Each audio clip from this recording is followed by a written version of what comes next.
कटक के बाराबाटी स्टेडियम में मुकाबला था भारत और साउथ अफ्रीका के बीच। स्वागत है आपका ESPN cricket for T20 time out Hindi में, जहां पे हमारे साथ जुड़ रहे हैं पूर्व भारतीय टेस्ट क्रिकेटर वसीम जाफर। वसीम, आपका बहुत बहुत स्वागत है।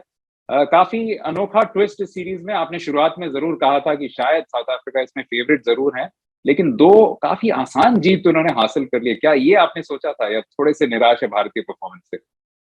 जी हाँ, बिल्कुल निराश तो है, इसमें कोई डाउट नहीं है। इवन लास्ट मैच में भी बड़ा अच्छा स्कोर बनाया था, बट उसको डिफेंड नहीं कर पाए। दोनों ही टॉसेस हार गए। थोड़े से इंडिया भी वो थोड़ा रब ऑफ द ग्रीन नहीं मिला है, बट साउथ अफ्रीका की दाद देनी होगी कि जिस तरह से उन्होंने खेला है, जिस तरह से आज भी बॉलिंग की है। हालांकि पिच इतनी आसान नहीं थी, लेकिन जितने दबाव में भारतीय बल्लेबाजों को रखा है, किसी को मतलब ऐसे ही आसानी से रन बनाने नहीं दिया।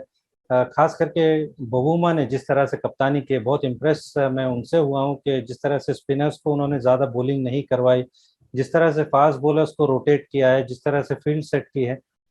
तो आपको दाद देनी होगी कि ऐसा लगता है कि बहुत होमवर्क करके आए हैं, और बिल्कुल प्लानिंग के साथ खेल रहे हैं। बल्लेबाजी भी अच्छी की, आई मीन क्लासन की बहुत ही आउटस्टैंडिंग इनिंग थी।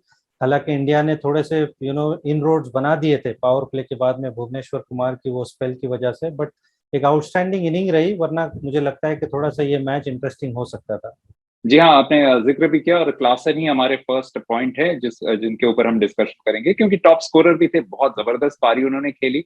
और मजेदार बात ये थी कि डेविड मिलर से पहले भेजा गया, तो कुछ हद तक आप कह सकते हैं कि एक वोट ऑफ कॉन्फिडेंस भी मिला था। ये मैच शायद नहीं खेलते, क्योंकि क्विंटन डिकॉक की जगह खेल रहे थे। तो ऑल इन ऑल बहुत एक अच्छा स्टेटमेंट पारी उन्होंने खेली अपने लिए। बिल्कुल बिल्कुल, कोई आप खास करके इतने बड़े प्लेयर के को आप रिप्लेस कर रहे हो, और टीम वो सिचुएशन में थी जहाँ पे पावर प्ले में रन नहीं बन रहे थे, विकेटें गिर चुकी थी। एक मतलब डिसेंट सा स्कोर था, मैं ऐसे नहीं कहूंगा कि काफी बड़ा लक्ष्य था, बट पिच इतनी आसान नहीं थी। और जिस तरह से भुवी बॉलिंग कर रहे थे, लेकिन जैसे मैंने कहा, और इससे पहले भी जो साउथ अफ्रीका का टूर रहा है दिवान, वहां पर भी इंडिया के लिए बड़ा मुश्किलें पैदा की थी। वहां पे जब कुलदीप और यजविंदर चहल गेंदबाजी कर रहे थे, वो रिवर्स स्वीप हमको देखने मिली थी। वो धुआंधार पारी उन्होंने सेंचुरियन में खेली थी।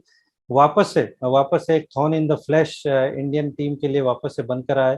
और ऐसा लग रहा था कि बाकी बल्लेबाज एक दूसरी पिच पे खेल रहे हैं और क्लासन कोई दूसरी पिच पे खेल रहे हैं। जिस तरह की स्ट्राइकिंग की और बहुत स्मार्टली बैटिंग किया, जिस तरह से स्पिनर को अटैक किया, उनको पता था कि स्पिनर्स को ज्यादा हेल्प नहीं है, फास्ट बॉलर्स को थोड़ी मुश्किलें आने वाली है।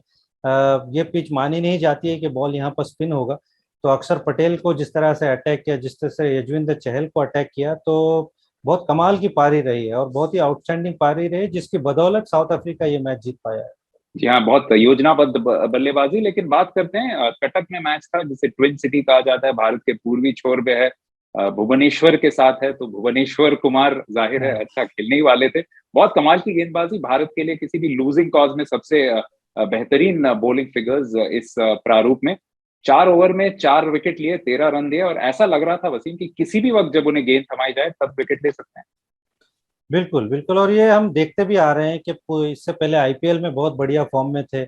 उसके पहले वेस्ट इंडीज सीरीज में हमने देखा था, जब इंजरी के बाद आए थे, तो वो फॉर्म बरकरार रहा है। और ये एक अच्छी मुझे लगता है कि चीज़ है इंडियन सिलेक्टर्स के लिए कि हम आगे जो वर्ल्ड कप आने वाला है, आपको नए बॉल के लिए मोहम्मद शामी है, भुवनेश्वर कुमार है, जसप्रीत बुमराह, इंडिया के पास काफ़ी ऑप्शंस है। तो ये एक अच्छी चीज़ है। और अगेन भुवनेश्वर कुमार वो ही कर रहे हैं जो भुवनेश्वर कुमार जिसके लिए हम जाने जाते हैं, बॉल स्विंग करा रहे हैं, अच्छी लेंथ में बॉल डाल रहे हैं, और जिस तरह से स्टंप पे अटैक किया, बहुत स्मार्टली बॉलिंग किए।